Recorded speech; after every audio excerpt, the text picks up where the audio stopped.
Hi, and welcome to the Core Report or Weekend Edition. My guest for today is Ravi Venkatesan, Chairman of the Global Energy Alliance of People and Planet, launched at COP26 with a US $10 billion of committed capital. Ravi used to be Chairman of Microsoft India, Bank of Baroda, and more significantly for this conversation of Cummins India, the company where he served in Pune as well as other parts of the world. So the questions that I'm going to pose to him today is to do with manufacturing. I think there are two or three backgrounders to this, which I thought I'll showcase first or put down on the table and then go on to the questions. So the first is that India clearly needs more manufacturing jobs given the targets and the ambitions that we have in terms of overall GDP growth.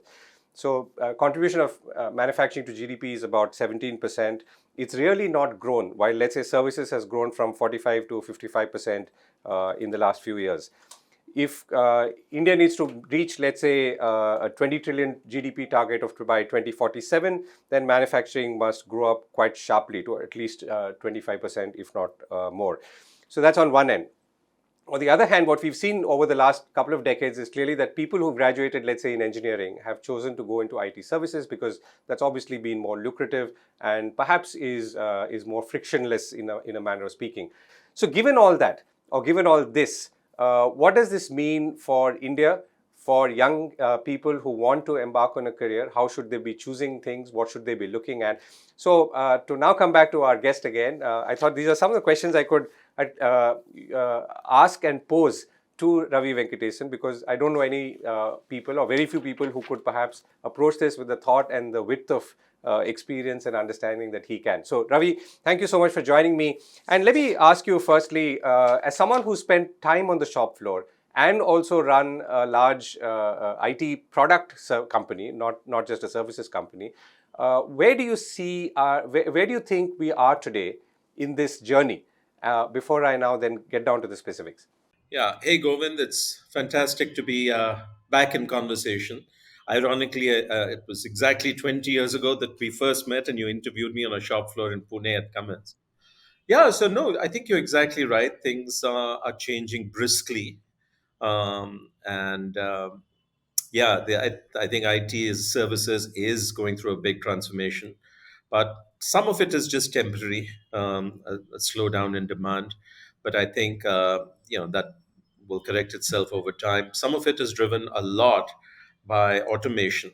We're seeing AI in particular making significant inroads in many organizations, and right now it's driving up productivity. So you don't need to hire as many developers as you did, and yeah, so I wouldn't say that there's a crisis or anything of that sort, but generally speaking, I think it's quite reasonable to say that the sector will not be hiring quite as many people as it has done traditionally. I think those days of what is called linear growth, where the headcount increases with revenues in an exact proportion, is probably largely behind us. And so we need to find new sources of growth. And what better than manufacturing? India's performance in manufacturing has been underwhelming, to say the least. But with all this geopolitical rearrangement, many firms looking at a China plus one strategy, our own desire for us to reduce imports and do more in India. I think there's a giant opportunity in front of us in manufacturing growth, but that's not going to be easy, and perhaps that's what we should explore in this conversation. Right. So let me pick an illustration which goes back to your past. Cummins used to make generators, diesel generators, gensets, and so on, big engines. Now, could we be, let's say, competitive in an area like that today? And if so, then how could that be a starting point to really understand where can we be competitive in manufacturing or what kinds of manufacturing? So, for example, let's say, yeah, go ahead. No, we actually, it's very ironic. So back in 2003, exactly 20 years ago, just before I left Cummins, we could actually land a 2000 horsepower engine in China at with a cost advantage relative to our Chinese sister plant, Cummins China plant, making the same engine. That's how competitive we were. Since then, of course, the Cummins is exporting gobs and gobs of engines, generator sets, components to all over the world. And it's not a unique story.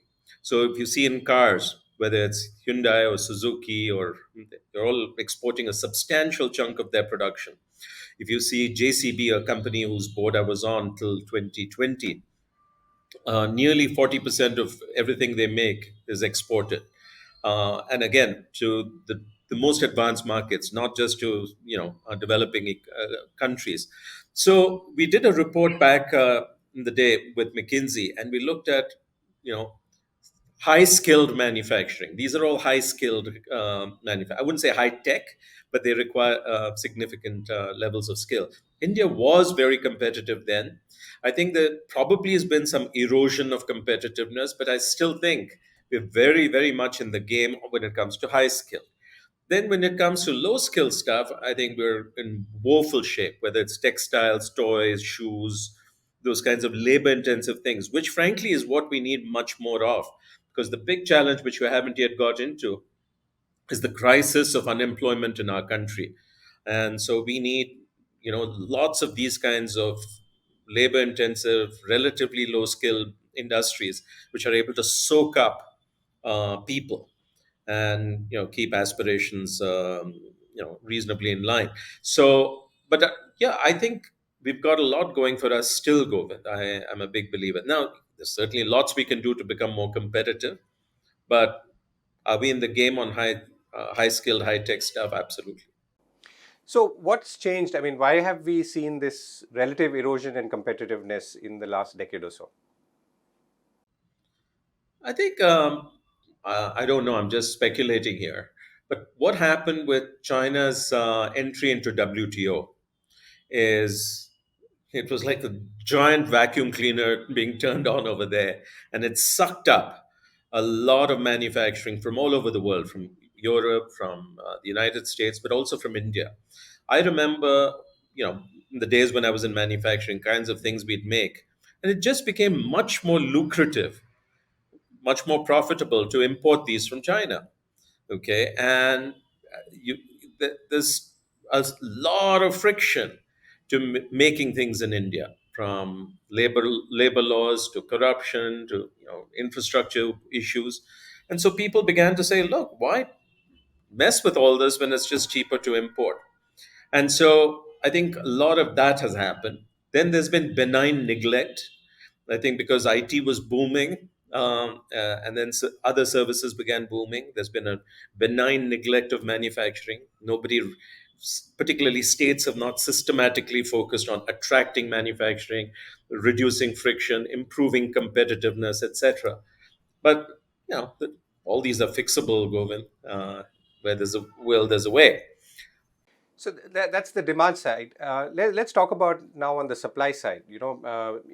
Engineers, skilled people who could be, let's say, going into that workforce, both in two ways. I think, of course, I'm not saying that entrepreneurs are born the moment they go out of college. They could be too, but in both sides, whether it's entrepreneurship or skilled people who feed this potential or hopeful manufacturing demand. How do you see that playing out as we are today, and what do we need to do to perhaps realign people and their thinking and perhaps their ambitions? Look, there's one thing I've learned over the years.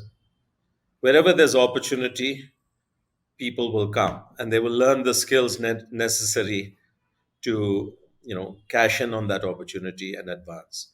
So why did we have this enormous success in IT? Because you had extraordinarily successful firms 20, 25 years ago, particularly after Y2K. And so they created lots of jobs. So many of those jobs were quite lucrative.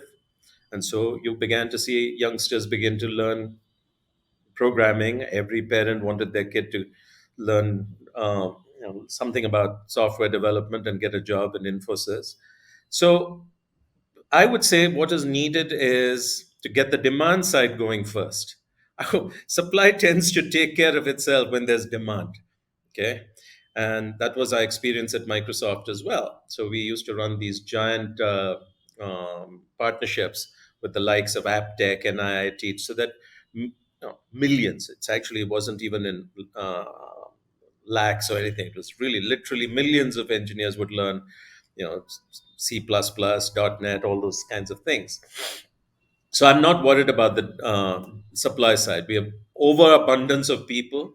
We have an overabundance of engineers. Not all of them are directly employable, but what did the Indian IT industry show? You can actually do a massive amount of internal skilling, training, etc., and make them ready, fit for purpose within 6 months. So I think the main challenge here is to get the manufacturing happening in the country. The supply of talent will follow. So that to me is the really interesting thing. At India's scale, how do you get manufacturing going? Okay, uh, and I've, I use this metaphor of locomotives to which you can attach lots of little wagons. See, if I were whatever chief minister of a state or head of government or whatever, the single most important thing I'd get the whole government to do is make a list of companies I want here and give targets and go get those companies here. Okay, so if you get Cummins setting up out here, that investment, their supply chain, etc., is going to come with them. That's going to create the ecosystem, that'll create the jobs, etc. It's very, very hard to start from little isolated companies, manufacturing companies. Everything in manufacturing is a supply chain. And if it's a chain, then you need the locomotive that pulls the whole chain along. So I would pick, sector by sector, who are the top two companies? How do we get them here? And then do whatever it takes to get them to set up shop. About 5 years ago, I met one of the five vice mayors of Chongqing, China. It was a closed door session, and he gave a talk. And he said, "Look, my job as a mayor is very different from what you think. I don't run the city. My number one KPI is to attract companies to set up business here in Chongqing." He says, "My day begins at 6 a.m. and it goes on till 11 p.m. I have two breakfasts. Often I'll have three dinners because I go meet company A, company B, company C, and I understand what's it going to take. And my job is to deliver whatever it takes to get them to make a favorable decision." I think if you are able to do that, then everything can follow. And this is the window of opportunity to do that. So, for instance, right now I'm on the board of Hitachi in Japan, and we're all looking keenly at India. If you're able to get, if I must state, I'm able to get a Hitachi train and locomotive mm, plant set up here, man, you're done. The whole chain is going to come with you. The whole ecosystem is going to come with you. Okay, and then you can worry about where the skills are going to come from, etc. So I think the problem perhaps is the gap between the need and what is available. So, for example, and let me again split that into two parts. So, one is, let's say we're seeing interest in iPhone manufacture. Foxconn, yeah, for various reasons, including geopolitical, and I want to touch on that with you as well, is moving a lot of manufacturing into India. There are some issues with obviously how much value add and so on, but let's put that aside. The second is that the government itself is offering a huge amount of incentives for, let's say, semiconductor manufacture. And yet the biggest and the best are not yet coming here, despite India saying that we're going to give you 50% of the total cost of production, the total capital investment. So it's not an easy pull. I mean, even if you do all the selling and you do all the dinners, people are not going to come because there's China still there, and there may be other reasons. So how do you navigate this? Because you used Hitachi as a good example. Because if you had said Hitachi compressors, then maybe it was an easier ask in a manner of speaking. But you're saying Hitachi trains, or locomotives, which is a much tougher one. look, I do think it is very challenging to persuade a global company to set up significant shop out here. You didn't reference my first book, which I wrote a decade ago. It was called Conquering the Chaos, and it was aimed exactly at global companies and their Yeah, CEOs yeah, around yeah. why is India important and what does it take. And India, my friend Dr. Ashok Ganguly, who used to run ICI. Unilever, Yeah. ICI before Earlier. that, then Yeah. Unilever. But he's used a beautiful phrase which I quote in the book. He said, India is a country of mouth-watering opportunities and eye-watering challenges. So, so the global companies, they do get that things are changing in India, and there's great opportunity over time, but it is still formidably difficult. Okay, and they know that. And for instance, and the hardest thing is all this policy instability. You talk about incentives. There was this instability around laptops. Can you import laptops, or is that going to be taken away? They've changed the quality standards for toys and furniture. So if you're a global company, you never know when something is going to change that makes your investment worthless. Look at e-commerce policy and look at the woes of Walmart and Amazon.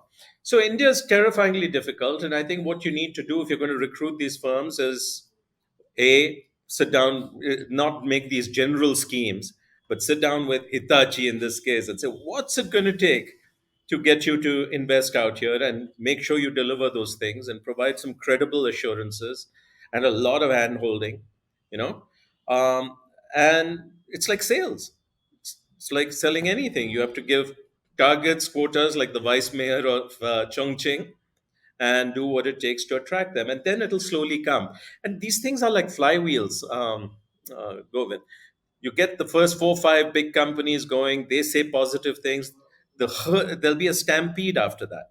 So I think this is all just the first 4 5 years, where you land a few of the big giants, and things will happen. And in your own sense, when you see, I mean, obviously there is manufacturing investment coming in. Foxconn, even if it's iPhones, is in that direction. Even if it's partly It's a manufactured, trick. partly assembly. Yeah. Sorry, Govind. I know, we should celebrate a lot of these wins because each win is important, but it's a trickle. It's an absolute trickle compared to the flood that's going to Vietnam, for instance, or even Thailand. And it's only when Vietnam is saturated that they're going to come probably take us seriously. So I don't think we should so easily satisfy ourselves that we got some one Foxconn, one Micron, assembly test facility. Yeah, good. I would, aim much higher. And also, one of the interesting data points is to look at net flows. So you look at how many new companies came in, set up shop, and you look at how many exited India. I've got the data, and it says they're about equal. So one enters, one leaves on average. So we still have a lot of work to do. And why is that happening? I mean, so for example, let's say a General Motors or a Ford leaves, but that's because maybe there's a global restructuring happening. Are you talking about that kind of examples or others? Yeah, those kinds of examples, but they're less celebrated names, smaller companies, which is quietly leaving, nobody notices. But if you actually look at the numbers, which my friend Ajay Nanavati shared with me, um, it's, yeah, there may be six coming, five leaving, so net incremental is one. But and why are they leaving? Because they don't see a path to being really successful here. It's as simple as that. Right. So, and I'm going to no, rather come to entrepreneurship in the moment and how that could be a potential solution for all of this. The other aspect is geopolitics. We are also in an interesting point. I mean, Mexico now is exporting more than China to the United States, and all of this is happening because in 2016, America started raising tariffs, made China a clear sort of enemy of sorts, at least in when it comes to importing. And plus, there are many other shifts that are happening and will happen. So, in this world, how do we become more attractive, and for what? So first of all, by just virtue of all these big realignments, we are attractive. Now, all we have to do is stop repelling those who want to come here. Okay? I really use these words very carefully. We should stop repelling companies. Okay? And repelling is, the usual frictions of establishing a firm, land acquisition, then, but the worst killer is instability of policies, the tax terrorism that Prime Minister Modi or candidate Modi back in 2014 talked about. I understand is a little bit better, but it's far from where it needs to be. So we just need to reduce systematically all these frictions. I think most of them actually at the level of the state compared to center. So I think the state can do a lot more to attract investment. I'm just going to Tamil Nadu in January to give a talk at their big investor meet. Um, if we do that, I think people are going to come here in large numbers. Okay, just as because, but China is still ferociously competitive. So, no matter what the realignment, it is still an extraordinarily competitive place to manufacture things because of the ecosystem. They have a phenomenal ecosystem for everything, and they are incredibly fast. You take a prototype by tonight, or you take a design by tonight, you'll have a prototype. In India, we're just nowhere close to that level of capability and supply base and supply ecosystem capability. That takes time to build. It'll take 5, 10 years, but it'll come. Look, the important thing to realize is you have to be intensely focused. And if you do that and land some of these big fish in the first 3, 4 years, it just becomes self-sustaining. Talking about the issue of talent, look, yeah, I don't worry about talent. That's the actually the least of my worries because we have very large numbers. Okay, and sure, a lot of it won't be usable. But if there's one thing we learned from the IT experience is go hire for attitude and go fix the skills. Now, if you're saying, look, oh, I want ready-made talent, I'm just going to go to the market, then you're going to be in a difficult situation. But if you're willing to go to colleges, hire people who are hungry, willing to learn, then I think it's very fixable, and that's both shop floor workers as well as knowledge workers. Right. I Yeah, but you have to do what Infosys did 25 years ago.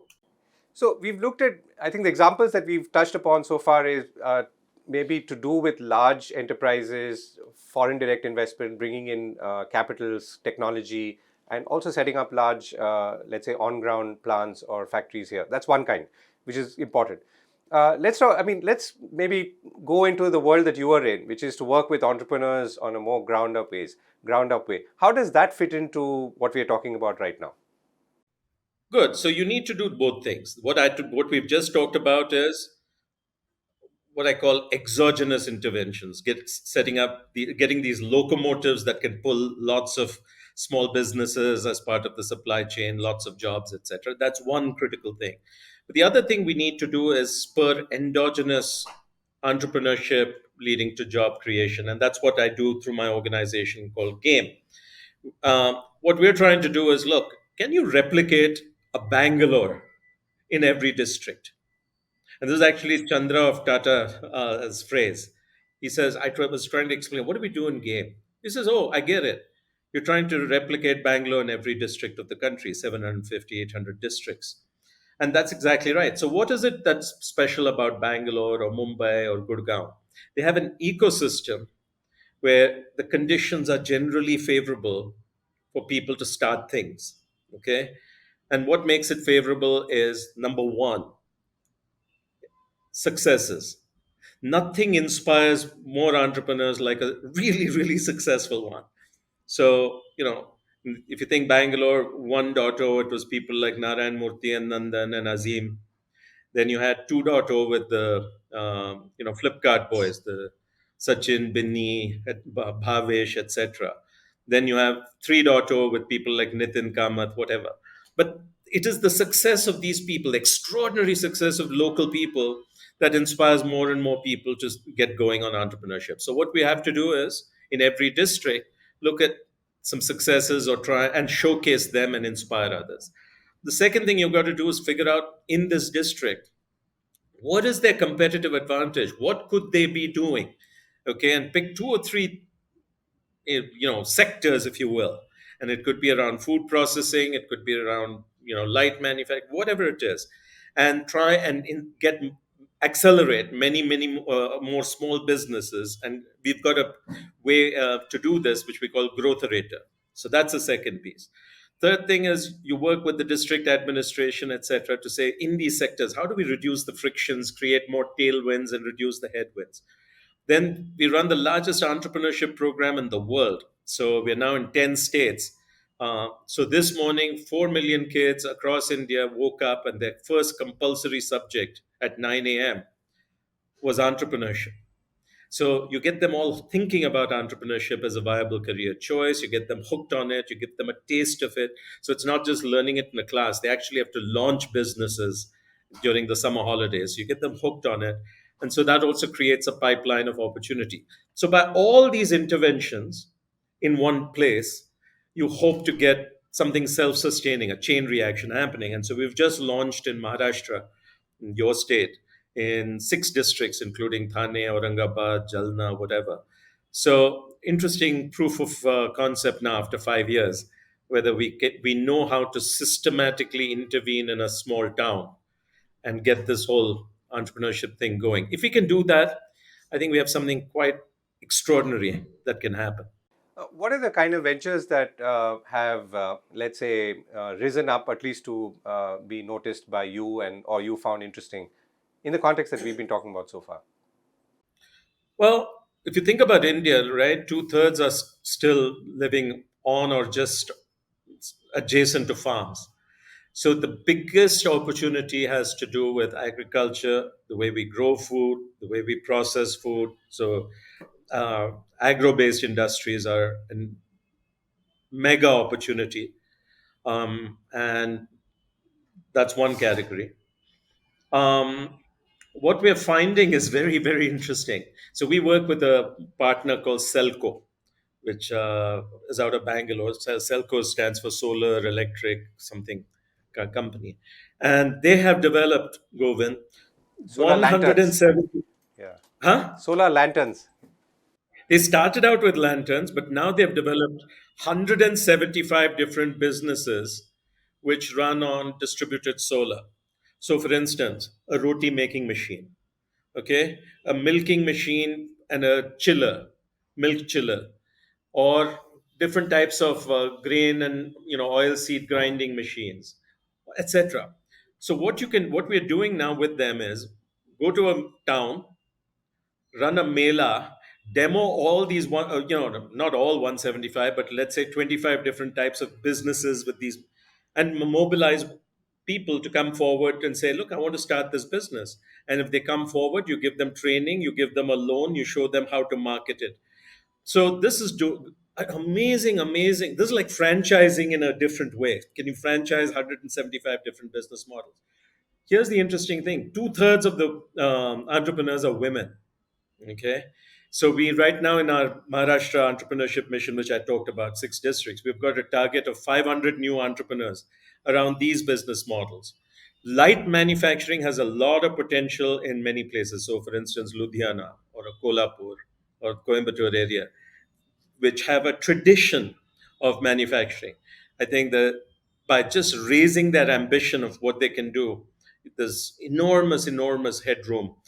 So, look, every place has its opportunity. We haven't even begun to look at craft manufacturing. Okay.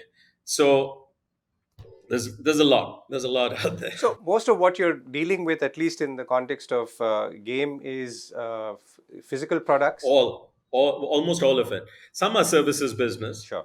but I would say a vast amount of it is physical products of some sort. And aspirationally, the people you meet in this context want to grow like that, or do they want to become, start a fintech company, for example? Look, yeah, look, fintech and all is maybe in 7, 10 cities. Okay. But in much of India, people are just lost. They're just lost. They don't know what to do. Their biggest ambition is probably by and large a government job, but there are no government jobs. Or for every one job, there's 1 lakh applicants. And they're clueless about what to do. And there's a lot of despair coming in.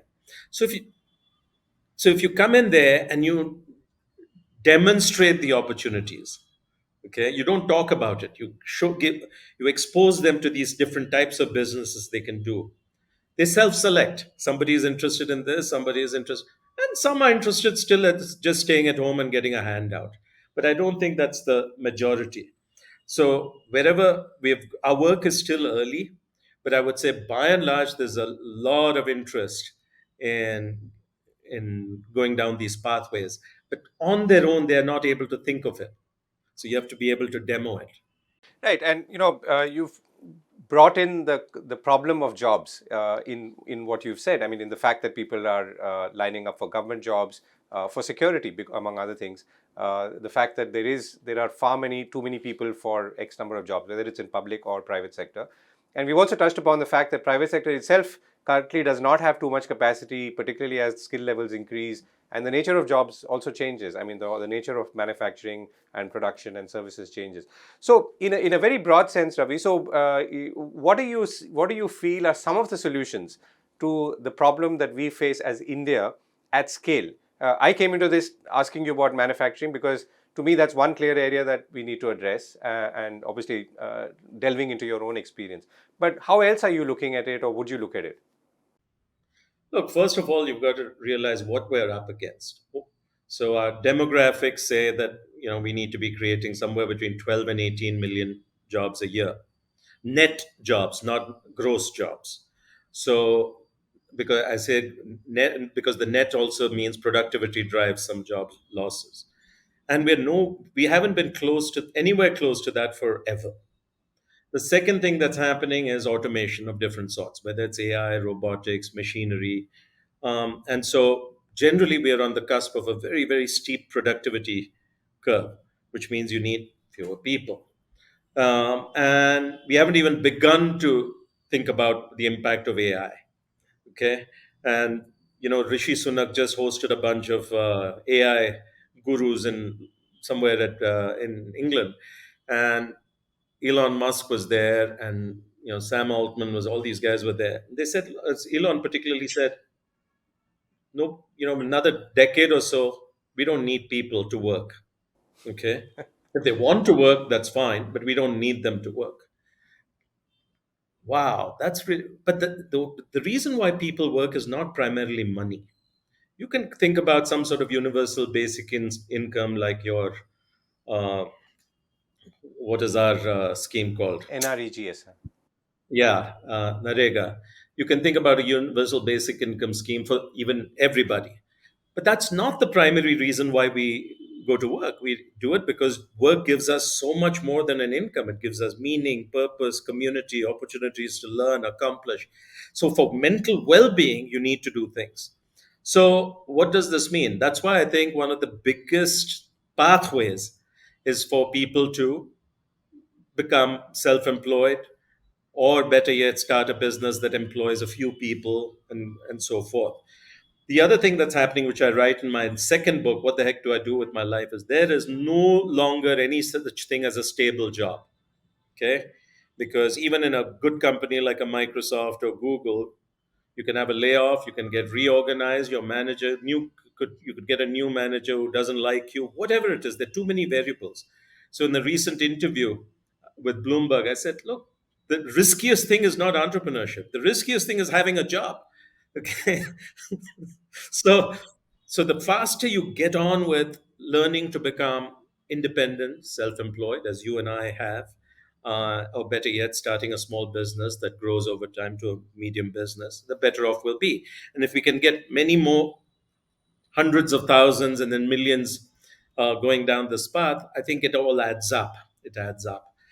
Um, Obviously, the recommendations for government would be very different, but here I'm talking more as what does it mean for individuals? Yeah.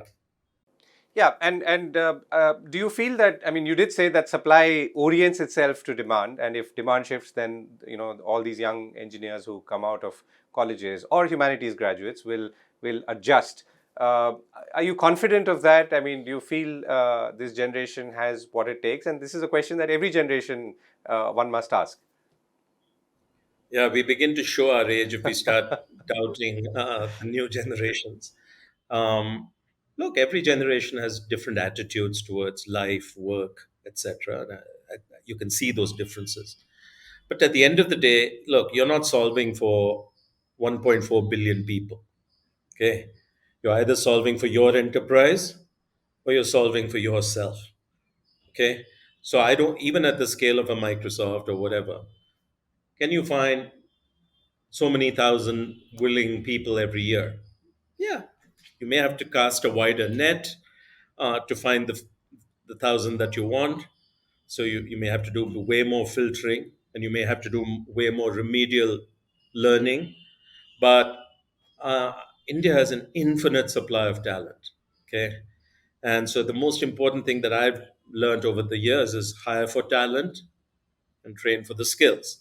Don't go hiring skills, boss. That's a completely wrong strategy.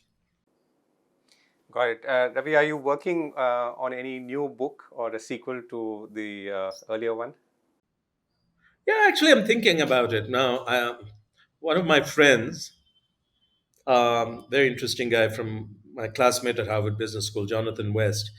At this age, he just finished his PhD in ancient Greek literature. So he learned classical Greek and went back to read Plato, Aristotle, etc., the original. And he just got his PhD. So I said, Jonathan, why don't we write a book about what these ancient Greek philosophers might advise if they were here today in these current times? How do you stay sane in a world where the planet is collapsing, all these kind of wars and divisions and whatnot? And he said, great idea. And we were beginning to think about that. And then he died. So suddenly I just lost him to, yeah. But the idea still remains, which is how do you stay sane in a world that is as dystopian as ours is? And we've seen nothing yet. Okay, it's going to get wildly more dystopian in every part of the world. So, what? Yeah, what do we do? What do we do as individuals and communities? That's the kind of book I'm thinking is actually relevant. I don't have answers. I have questions. And these are very, very important questions, Ravi. You must ask them. And maybe I could have a conversation with you on this, even as you work on the book itself in coming days or weeks. Thank you so much for I'd love joining that. me. Yeah, thank you. Thank you so much for joining me today. Thank you. This was great fun. Thanks.